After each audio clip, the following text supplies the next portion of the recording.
Good evening, ladies and gentlemen, and welcome to the Les Brown Motivational Monday Night Call, your place for motivation and inspiration by world-renowned speaker, author, coach, Mr. Les Brown, featuring Mr. Brown and his platinum speakers. We appreciate you and thank you for tuning into the call. We invite you to connect with Mr. Brown on Facebook, and that is brown.les on Facebook.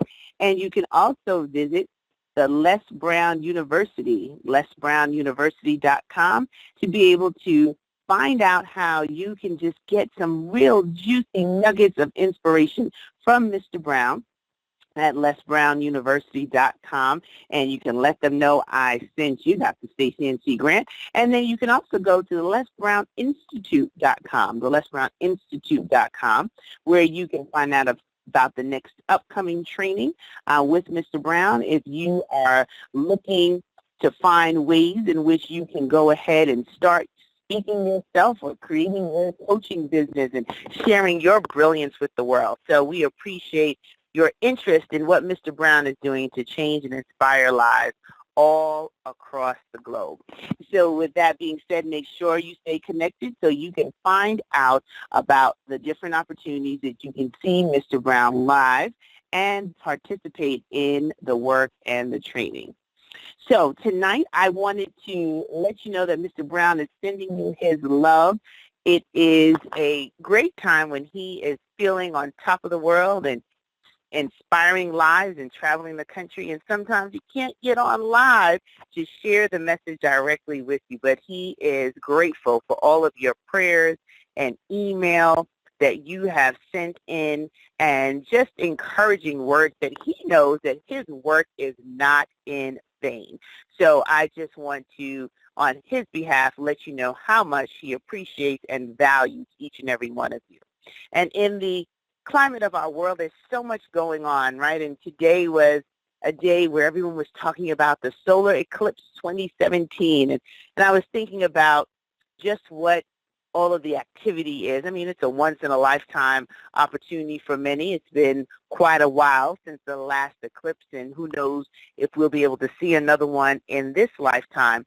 But anytime there's national news or something that's going on, I always sit back and reflect and just think about what that means, that one moment where the moon was in front of the sun, the moment that everyone was looking forward to see this eclipse of the sun, and just the scientific wonder that it brings. And I always try to bring it back home to where we are and what we're doing in our lives, and some of the things sometimes that have to just align in the right order for a magical moment, a moment where it'll never be repeated again.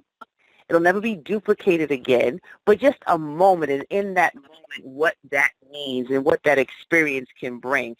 And while we might not have a solar eclipse as literal as the one that was just experienced this day, what we can do is think about the ways in which we show up in the world, because it was all about how the moon was showing up today, how there was an opportunity for us to witness this turn around the sun in a different way, this way in which we were able to see something that doesn't come by every day. It's not an ordinary occurrence. It was a special occurrence, and we look for those magical, special, once-in-a-lifetime moments every day. And we're working towards that every day. You're inspired by Mr. Brown and the words that he shared and the trainings that you have heard and the YouTube videos that you've seen and the books that you've read and the other speakers like myself who have platforms that have inspired you. And what is it all for? It's getting us to a point where we can create that magical moment, that once-in-a-lifetime way that we can really leave our mark, that we can make a difference, that we can add value, that we can create an impact and change this world globally, that others will be talking about your work long after you have exited this planet, that there's that one thing that you're pushing towards, that you're creating so that you can make a difference. And then I said, let's take this a little further. Let's do a spin on this solar eclipse of 2017, and let's talk about the ways in which we can create just some small moments a phenomenal opportunity, just some small moments of some never seen before instances that we can impact someone's life. And it brought me back to a staple, like one of the books that should be in your library, one of the things that you should have read at some point in your life. And if you haven't, to just get a copy, pick it up. It's an old fan favorite. It's one of those personal development must-haves in your library. And I'm just going to read a bit from you because I just got word that Mr. Brown might actually be able to be live with us. So I just want to share just 6 little principles that you can hold on to as we prepare to check the microphones and make sure that Mr. Brown is live tonight, that I thought about in creating a special moment in your life. And these principles come from the book, How to Win Friends and Influence People. It's like I said, a fan favorite. Dale Carnegie. He created this opportunity for you to learn how to really interact with people. And if you can follow these 6 things, just helping people to like you and know you, and when you listen to them, you might realize why you've fallen in love with Les Brown, why you're attracted to the work that we're doing, because he lives by these principles. So I'm just going to tell you them really quick, and then we're going to get Mr. Brown on himself. So if you are on, you still have a moment to tell a friend, send a tweet, post it out, and let folks know that Mr. Brown will be live. So here are these quick principles. Become genuinely interested in other people. Principle number 1. Smile is principle number 2. And we know that Les Brown can make you smile. Principle number 3. Remember that a person's name is a way, and one of the sweetest ways that person will really understand and know how much they're appreciated, right? So remember that a person's name is to that person the sweetest and most important sound in any language. When you can remember and say, hello, Mr. Brown, it was a pleasure meeting you, it makes the difference. Principle 4, be a good listener. Encourage others to talk about themselves so you can learn about them. Principle number 5, talk in terms of the other person's interests. Sometimes we focus so much on ourselves that we lose the opportunity to meet some incredible and amazing people. And the last principle, make the other person feel important and do it sincerely. And I tell you, as I've worked with Mr. Brown and I've watched him and learned from him and speak and travel with him, that's one of the principles that he's mastered the most. He will make you feel like you're the only person on the planet when he's in your presence because he values you that much. And in those moments, he creates the magic, the same kind of excitement and fervor that we were all talking about today with this solar eclipse that doesn't come but once every how many hundreds of years. He can create those moments that'll make you feel as if you've had the best experience of a lifetime. And with that, Mr. Brown, let's check these microphones and see if you are live. Thank you. Can you hear me? We have a little echo, Mr. Brown. What about now? That's much better, Mr. Brown. Very good. Where I see you on fire tonight. Well, you just warm it up a little bit for my mentor himself to come. I'm so excited. You know, everybody was listening for your voice, and they were almost going to get disappointed if they didn't hear you. But I'm so glad I get to turn over the line to you, and you can fire us up and give us that special experience of a lifetime. Well, I tell you, this is a special day. And it's first of all, I want to recognize when I was coming up, Dean Martin and Jerry Lewis, they were great comedians, and I love their work.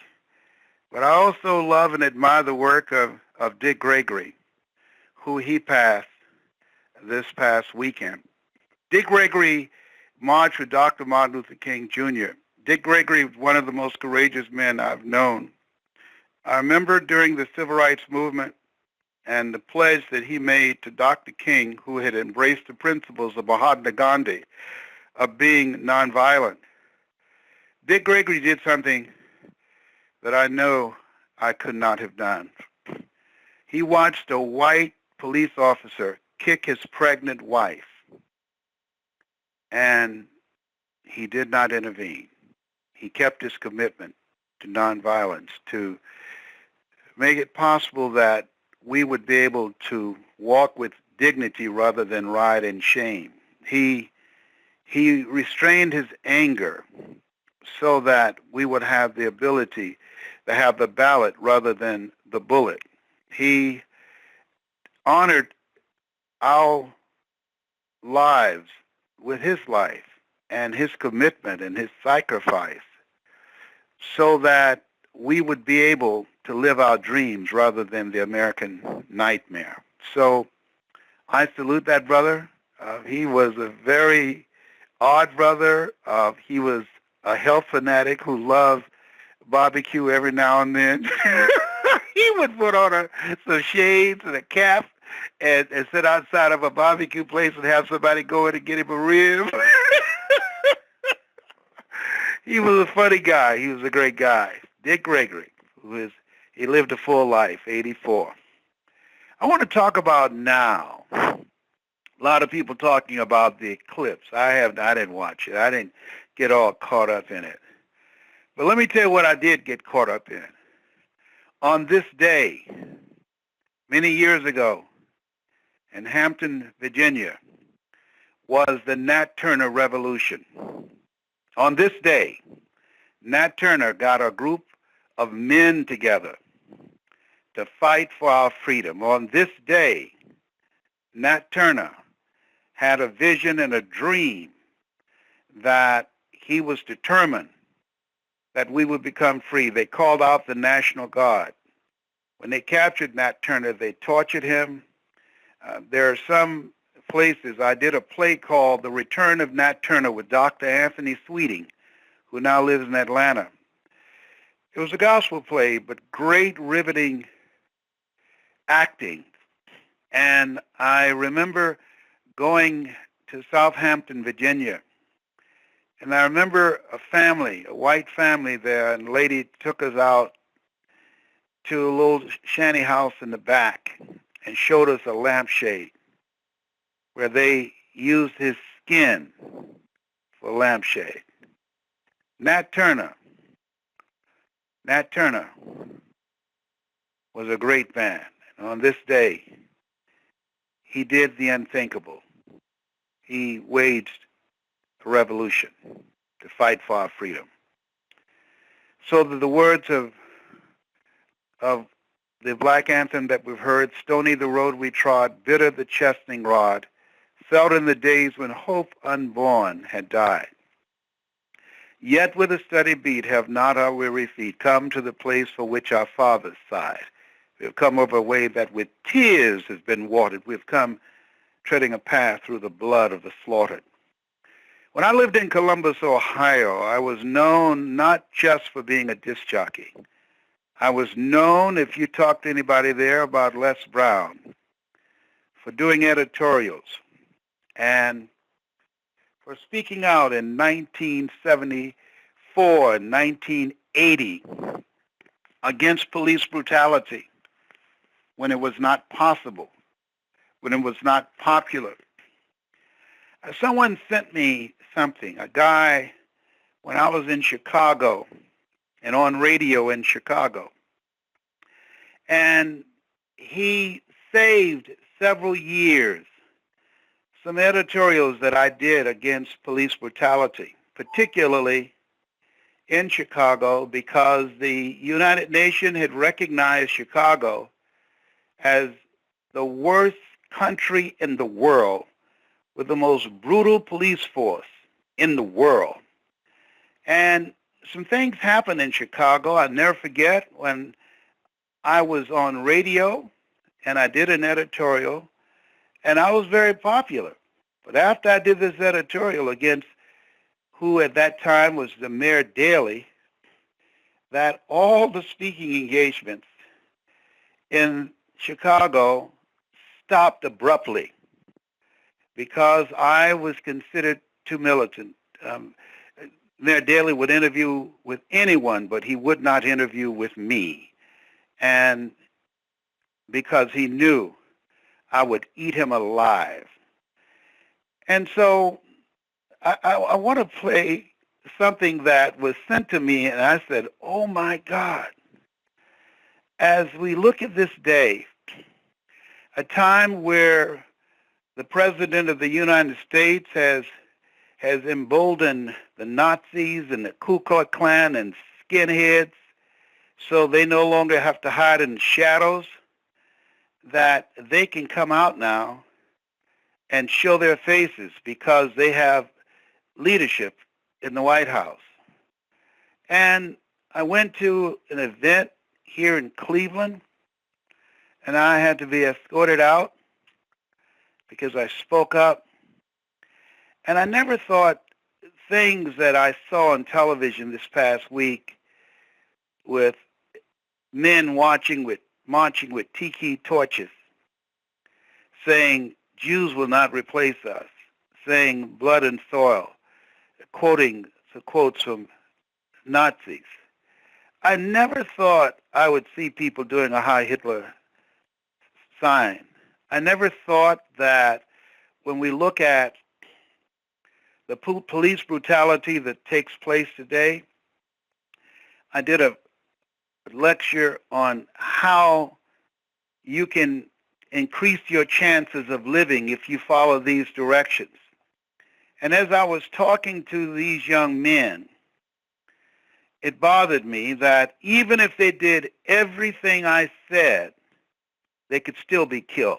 I'm reminded of a young man who had a kid who had autism, and police approached him, and he said with his hands up, "Listen, please don't shoot. He has autism, and I'm just helping him. I'm a counselor." And as the officer closed in on this young man, he shot him.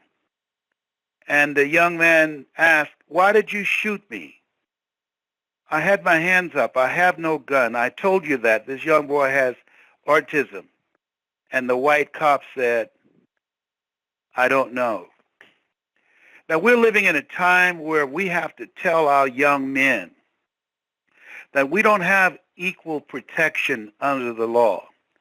That when you get stopped by a cop, they have one of three things in mind. One, to arrest you. Two, to frame you. Or three, to kill you.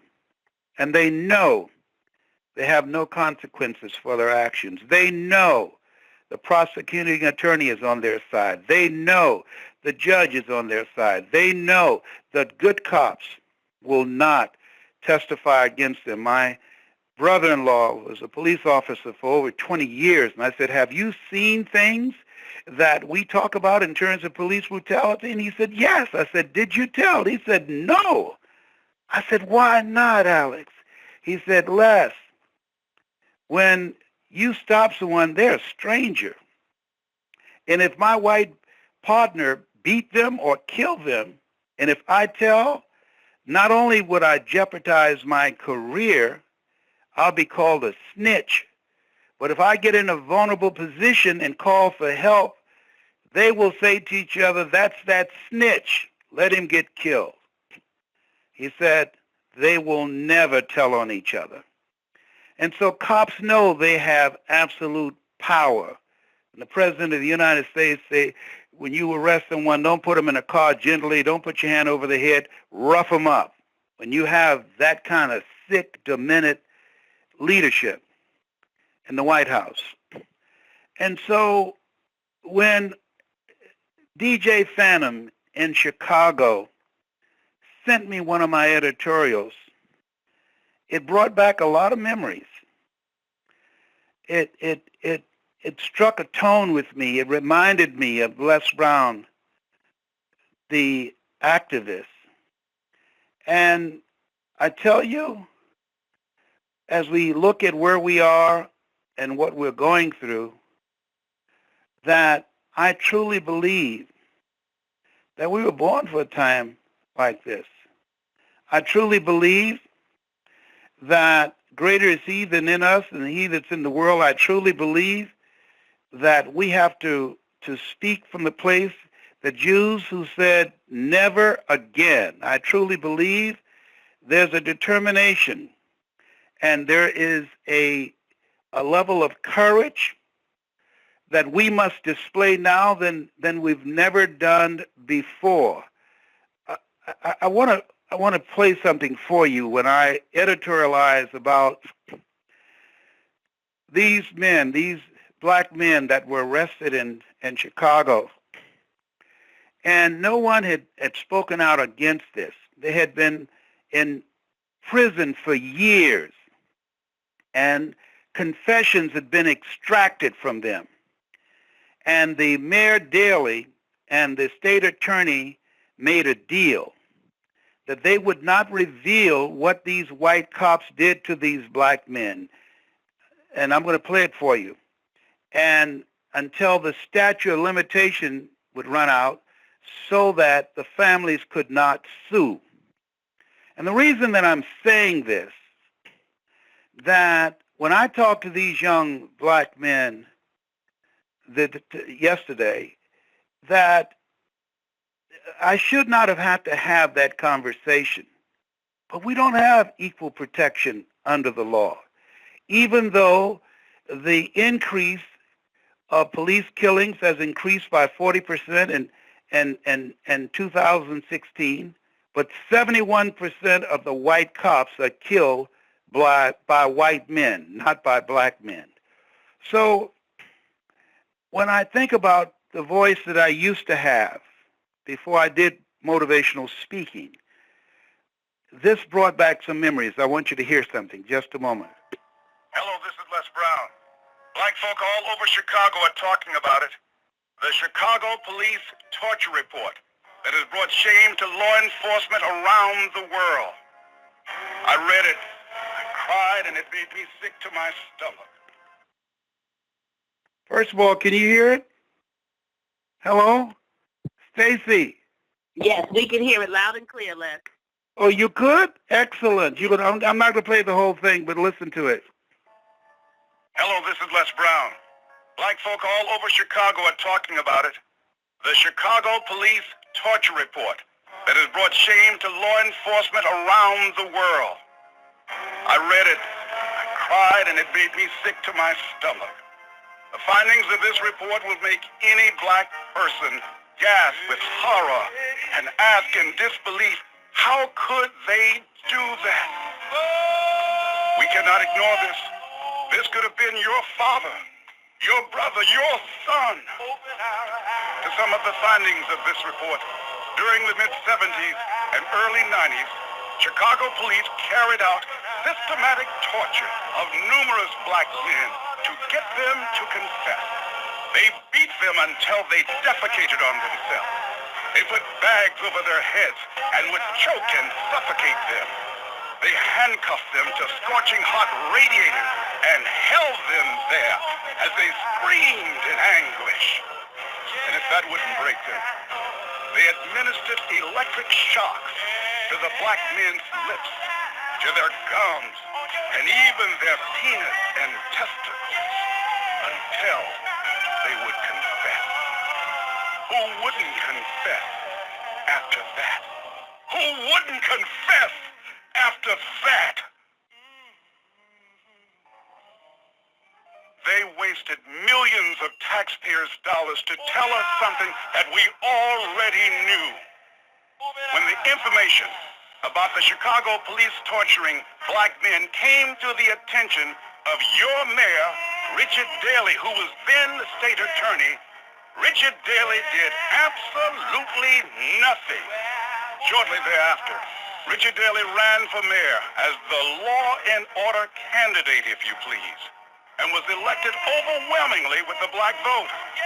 And then Richard Daley and his political cronies covered up and refused to allow the media or the public to have access to this sadistic Chicago police torture report until the statute of limitations ran out, so the victims and their families could not sue the city of Chicago.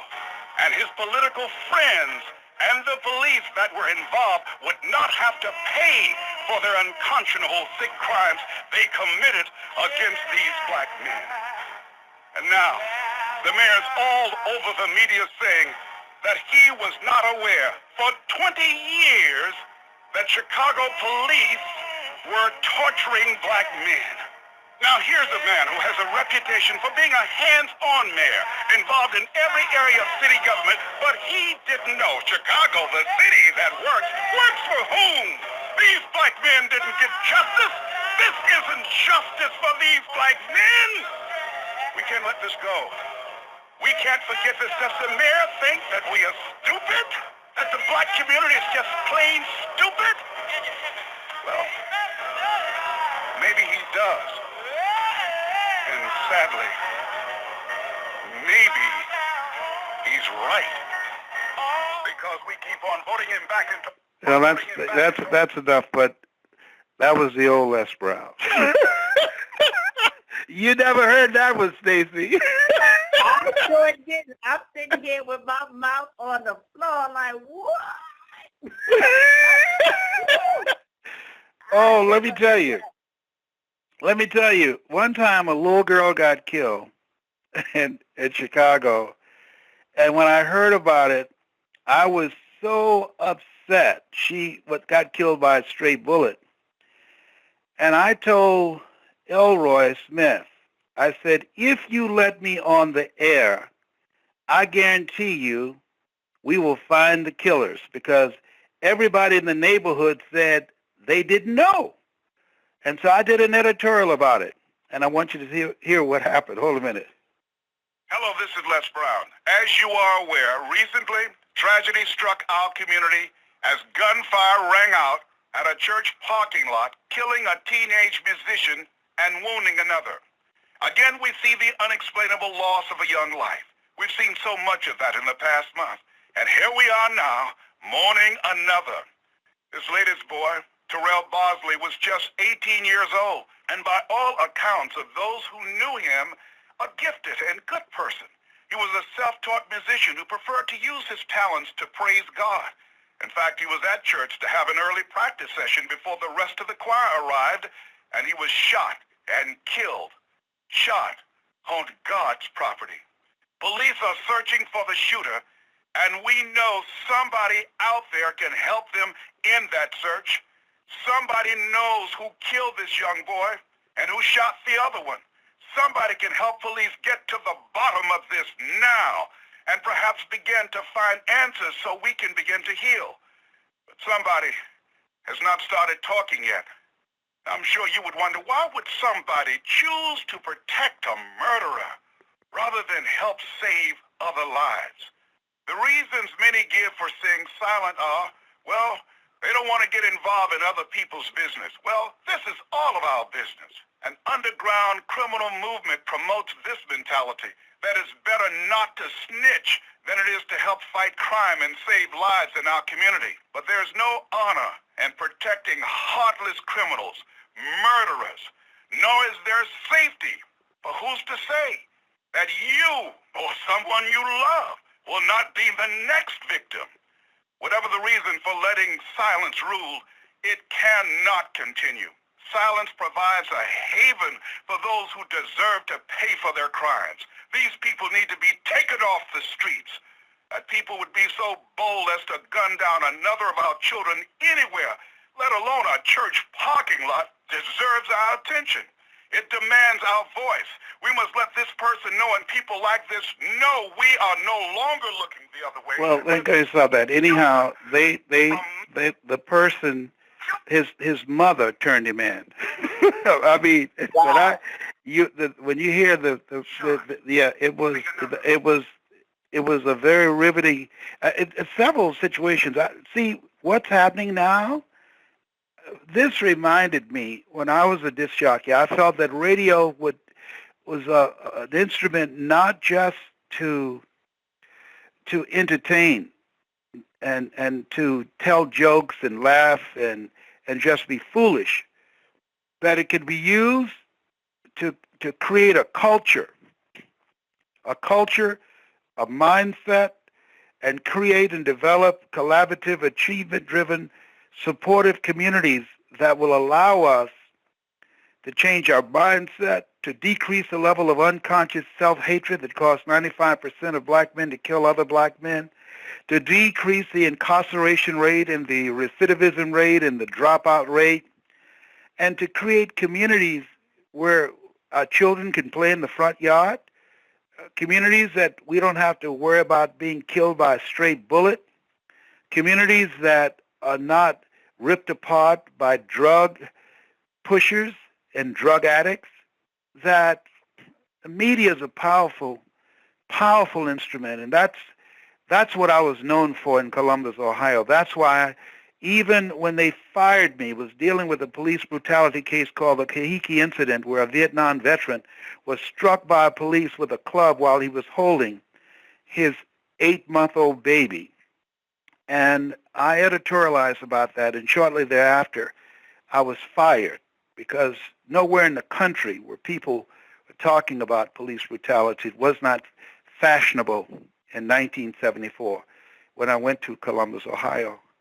And that was another life of mine.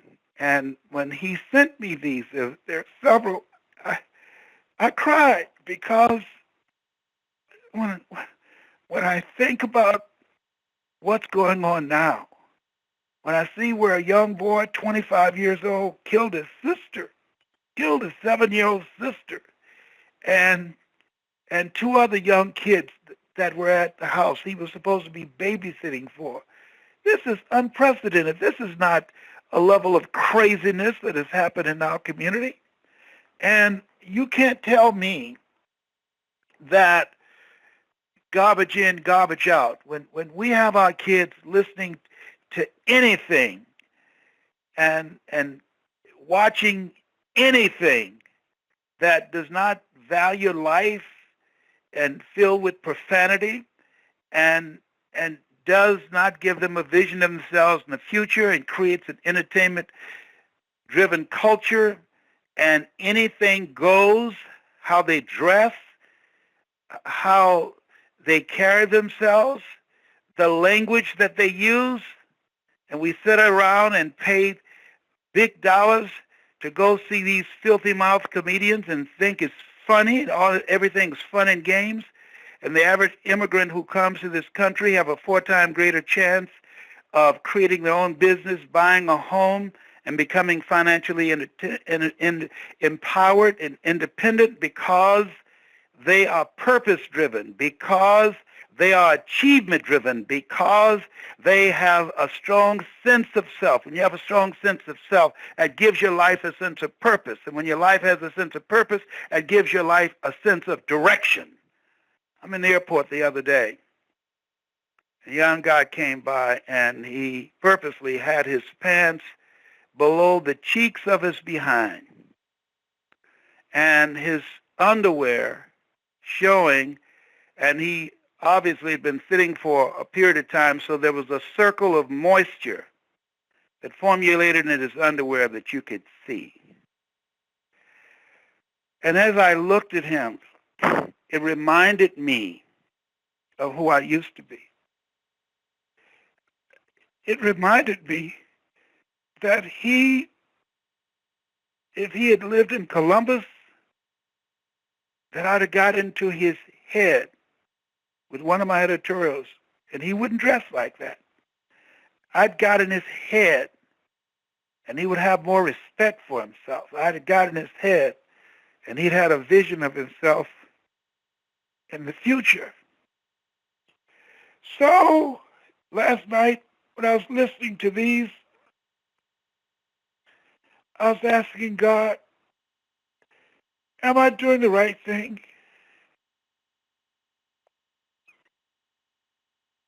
Do my voice matter? Am I too old? Has my season left? You've given me grace. I'm still here. Is this the message that I'm supposed to be giving now? Speak to me. I need to know. I'm planning on going into prisons and juvenile detention centers.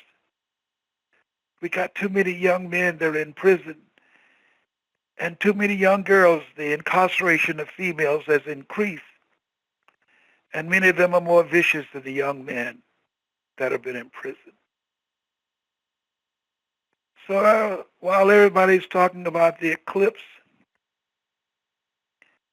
on this day, I'm sure that Nat Turner had some moments when he was asking himself, God, is this what you want me to do? that there comes a moment as we face our mortality that we question, am I on the right path? Am I doing what you want me to do, not what I want to do? Not my will, but thy will. And I couldn't sleep last night. I couldn't sleep because I feel I'm not doing enough. I can do more. I know, and I need sleep so that this year I will win my battle with cancer. I need to get the rest, but I couldn't sleep. These editorials are playing in my mind plus more. And when I saw those men with those torches and saying Jews will not replace us, when I went to this meeting and they said, get that nigger out of here,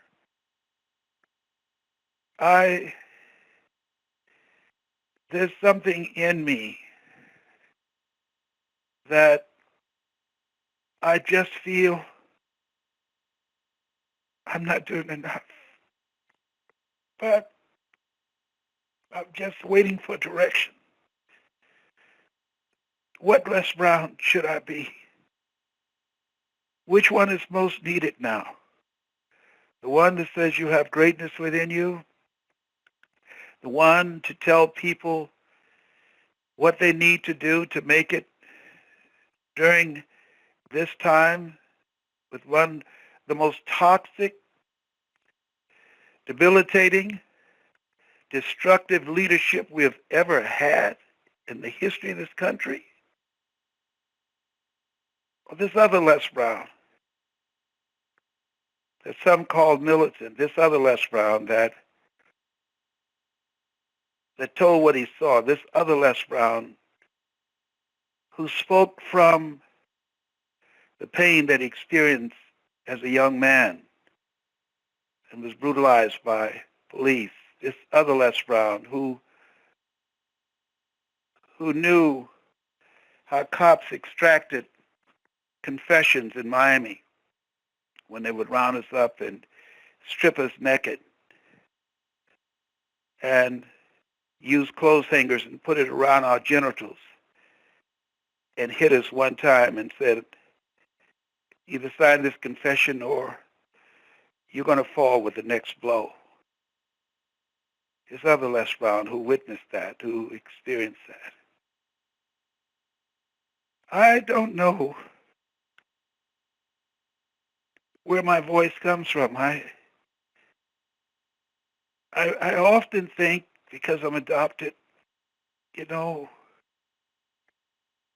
did my birth mother or birth father have this gift? I often feel that even though Mamie Brown didn't give birth to me, she was a fighter. And there was something about her that tapped into me that Wesley didn't get, Margaret Ann, Linda, Leonard, Angelo, Sharon, Linda. There was something in Mamie Brown that brought something out in me. That when I went to Columbus, I was a voice of change in a different kind of way. And I talked to her last night. Mama, what am I supposed to do now? I still want to make you proud. I want to make my children proud. I want to serve humanity. As Leo Tolstoy says, I face inevitable death. What purpose and meaning in my life that will not be undone or destroyed when I'm gone? Is it training speakers? Should I stop speaking and just focus on training others? Is it to be a social activist or to motivate and inspire? Can I do both? Can I marry the two messages? double-minded man is unstable in all his ways. Keep thine eyes single, and thy whole body will be full of light. Speak to me, Lord. Speak to me. Thy servant heareth thee. Tell me what to do. Tell me what to do. Tell me what to do. That's my story, Stacie. I'm sticking to it. Mr. Brown, you have given us quite a bit to digest, and I feel that the clarity you seek is already there, and you will continue to do your work. You haven't stopped, but there might be some other pieces of your voice that need to be amplified for such a time like this. And we thank you for reminding us of how much work we still have to do, to think that that was in the 70s. And the stories have not changed much, just the names. And that's the unfortunate part. But there's still hope. And while you have taken your voice to new levels, to countries all over this world, inspiring a higher level of operating and being in our personal growth and development, you have saved some lives. You have impacted the results in some communities. But since there is so much more to do, we know you will get that clarity of direction of how your voice continues to amplify the injustice that we unfortunately are seeing play out before our eyes in a way that none of us ever thought we would see in 2017. Yes. And it's a sobering reminder of our commitment to be the best. That greatness that you talk about, Les, I feel that there's still more of us on this planet who don't believe or subscribe to the racism and bigotry and negativity that we've seen displayed, unfortunately, in Charlottesville and other areas, that there are more of us who have listened to your message, who do understand what it means to be your best self so that you can inspire someone else to do the same. I still believe that there's more of us that can drown those voices, and our voices of hope and opportunity can be the ones that get the sound bites in media, that turn around what we're seeing, that don't discard the truth, because that's the other part of it, Les. Sometimes we don't want to face the truth, and we want to call it fake news and other things, and we can't run from the truth. But when we embrace it and we can move towards conversations, like you say, of collaborative, achievement-driven, supportive communities, we can change this world one person at a time, because if we give up hope, then there's no sense in living. If we don't see the opportunity, then why breathe? So you have done your work. You have created an army and a soldier of voices that are out here with platforms that are helping to change lives, inspire children, create hope. All of us who have been blessed to work with you, to be mentored by you, that have written programs, books, curriculums, and created platforms that we are changing lives. Yeah, I believe that there is still hope and opportunity, and we will fill in those gaps and stomp out the voices of racism, bigotry, and negativity that are plaguing our world. So while I know you'll be listening for further instruction, Mr. Brown, I feel you've already received confirmation on how your voice is impacting and changing this world. And we'll amplify those areas where we can make a difference, because indifference is not an option. We have to take a stand for what's right, what's just, and the equality that people lost their lives for. As you mentioned at the beginning of this broadcast, how Dick Gregory marched with Reverend Martin Luther King Jr., and he stood for nonviolent, peaceful protests around bringing justice to our world. And he made headway, but we have to pick up the baton and keep running the race, because we're not done. And in the spirit of Nat Turner that you invoked on this call, and the desire to speak out, and sometimes it has to be a drastic, abrupt change to wake people up. that if you sit by and watch it happen, it'll only be a matter of time before it comes to your doorstep. So You're thank right. you, Mr. Brown. You know what I'd like you Thank to do this call tonight? I want you to upload it to Facebook and put out a message for people to listen. And for those that are listening who want to make a difference, who would like me to train them how to do that, I think a leadership training on how to become an effective voice in your community, to teach you how to become a community activist that I once was, and how to impact things politically. I'd like to see how many people are interested, or feedback from people who heard the message tonight. I'd like to know that. Yes. Have them post on our Facebook, and people who want to be trained by me and have the resources to invest in themselves, email me at lesbrown@777@gmail.com. Thank you. I love you. I love what you said, and it means a lot. I just thank God Love you for more. Love you more, Okay. Mr. Brown. There's nothing you can do about it. Thank you for this message. you. And ladies and gentlemen, if you heard Mr. Brown's request, we will upload this to his Facebook page at brown.less. That's brown.less on Facebook. And you'll be able to share your feedback, your comments, and your desire to continue this conversation and find ways in which you can have effective discourse. We've heard enough of the anger and the negativity, but what positive things do you want to bring to the universe? And are you interested in having Mr. Brown share how he built the activism that he was able to effectively create in Ohio and even in Miami?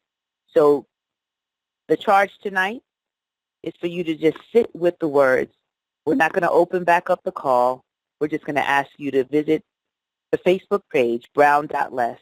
And when you see the recording posted, to please put your comments there and or email lesbrown77@gmail.com if you're interested in this specific request that Mr. Brown has made for those of us who want to use our voices for good.